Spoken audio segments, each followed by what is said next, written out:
Today I'm in an '09 Sienna. Customer complaint, ABS VSC lights on. They're off right now. I clicked the code. The DTC was a C1290, which is a steering angle sensor, abnormal 0 point calibration. So this is that's a pretty easy one to diagnose, but this one I'm gonna walk you through. I went ahead in, I looked at the code, I recorded the data that I wanted to record, and I cleared it, which you don't really need to clear it because you really need to fix it, but I wanted to clear it just to see if I get to reset. And basically I came in here on live data, and most scan tools won't be able to do this, so you gotta have a pretty good one. And I'm not using the text stream today, but a lot of times I would be. And what I find is steering angle sensor right there. Look at that number, it's at a -18. So check this out. I'm gonna get the steering wheel where I feel it's straight. If I was driving down the road, I'd be going about pretty darn straight right there. My steering angle sensor position is -40 degrees. That's not temperature, that's an angle. Degrees like this. Indication that this is not calibrated correctly. So what I really should do is talk with the customer and say, hey, what's the deal? Do you have this aligned or what? But what I'm going to do to be very thorough, and I'm just doing this as like it's a friend of a friend and a mobile diagnosis kind of deal. So I took it out for a drive, right? I'm going to get up around the corner here. There's a pretty straight road. This is what straight is. It's actually pulling to the left. And that was another one of his concerns. But when I get around this turn, I'm going to hold the steering wheel straight. Yeah, see, it's got a slight drift to the left. If anything, it should drift right with the road crown. So we definitely got something up with either tires or alignment, right? But look, right here, pretty dead straight. Take a look at that thing. Okay, so going straight, whatever, it's hard to watch. So I'm around like 30, 40, 50 degrees, just at a glance.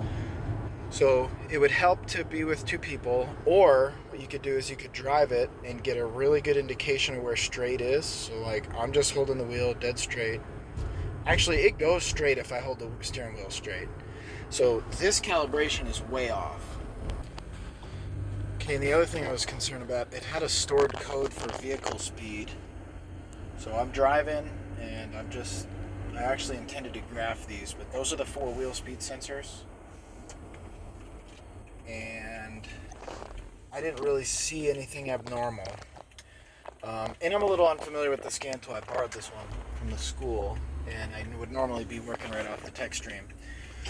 So this is all part of my initial diagnosis. Now I'm going to pull back over the customer's driveway and I'll walk you through what I think. Alright, so I'm back. A couple things. First, their complaints were vehicle steering wheel shakes, especially while braking. So on my road test, I got up to about 55, 60, and I noticed the steering wheel did a little shake. That's a shimmy.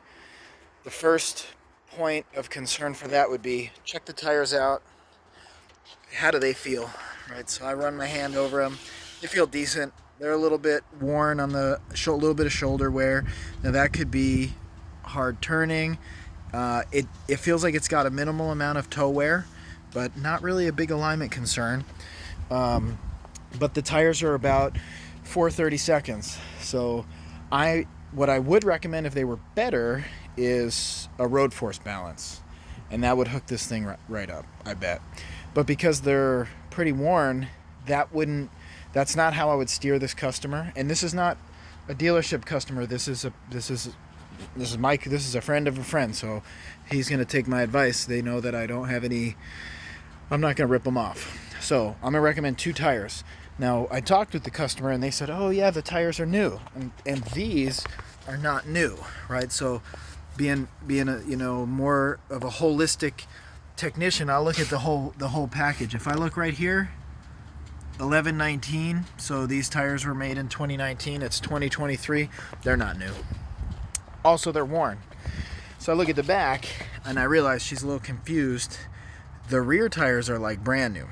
So So I know that they did 2 tires, and the good tires are on the back, which is good. They should be.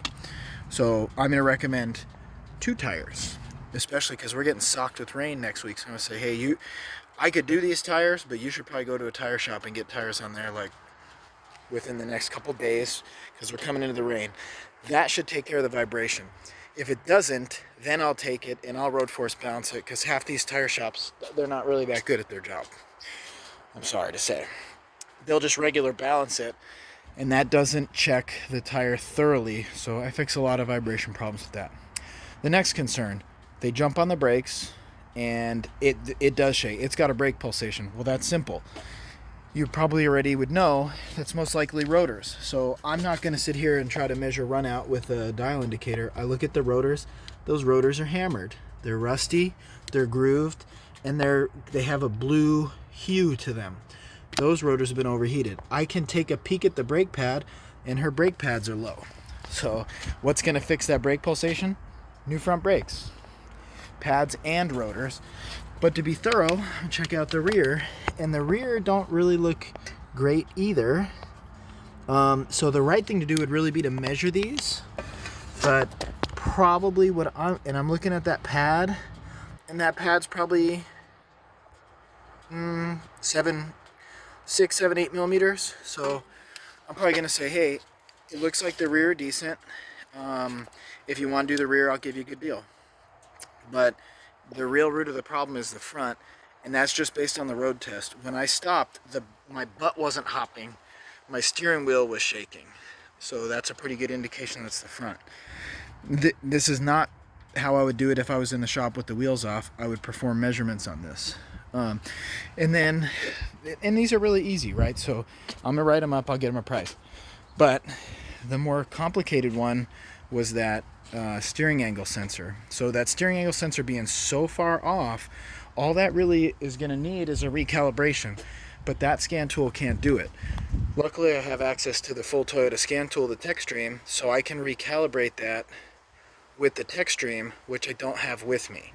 So I'll give him a couple of options, but kind of like the main concern is going to be, and he complained that it did pull, right? And a pull means it's tugging the steering wheel to the left.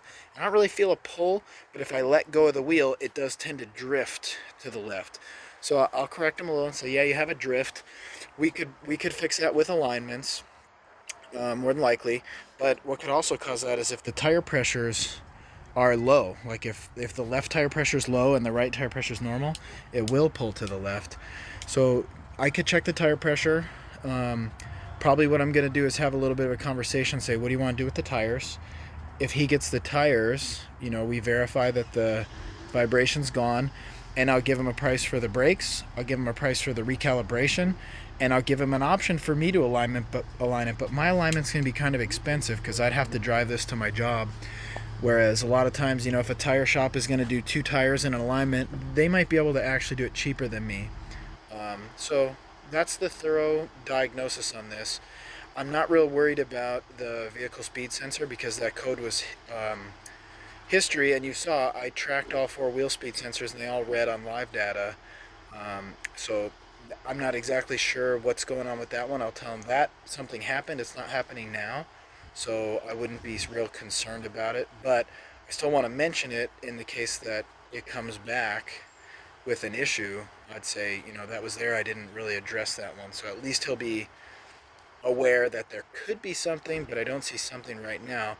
So my last step that I'm going to do is I'm going to jump under here and I'm going to do like a pre-alignment inspection. I really would like to get the wheels up off the ground and try to do a little side-to-side movement of the tire. I'm looking at the tie rods, the inner tie rods. I'm going to check if there's loose ball joints.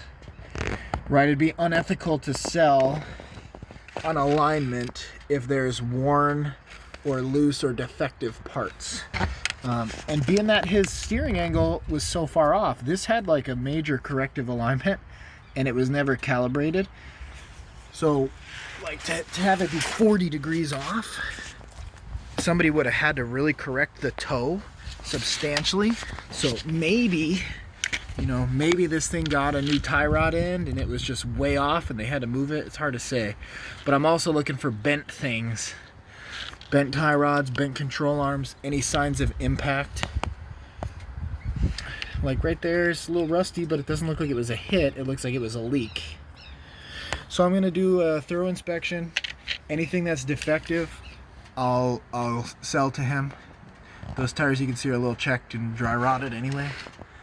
So that's sort of the way to go about this.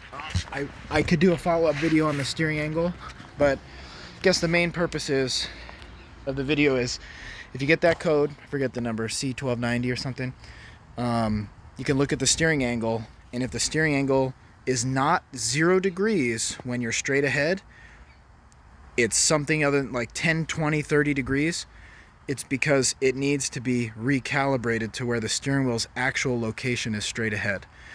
The reason the code didn't reset is this vehicle is going to do some onboard diagnostic. It's going to do logic. So if you're going down the road for a certain number of minutes with the steering wheel turned off of 0 degrees, that doesn't make sense.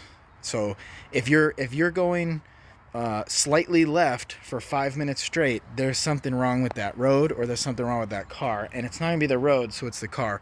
So the logic is, hey, you should be 0 degrees plus or minus, a degree or two when you're going on the freeway. So the fact that I didn't drive it long on the freeway means it didn't reset the code. But if I were to drive it on a long distance, like probably for 10 minutes on the freeway dead straight, and it shows I'm steering at 30 degrees for that 5 or 10 minutes, I already know it's going to reset the code. So I'm not going to tell him it's intermittent. I'm going to tell him I know what's wrong with it. We need to recalibrate it. And yeah, I'll hook him up. It's not a hard thing. I just don't have the tool with me to do it right now. So hope that helps you understand a bit.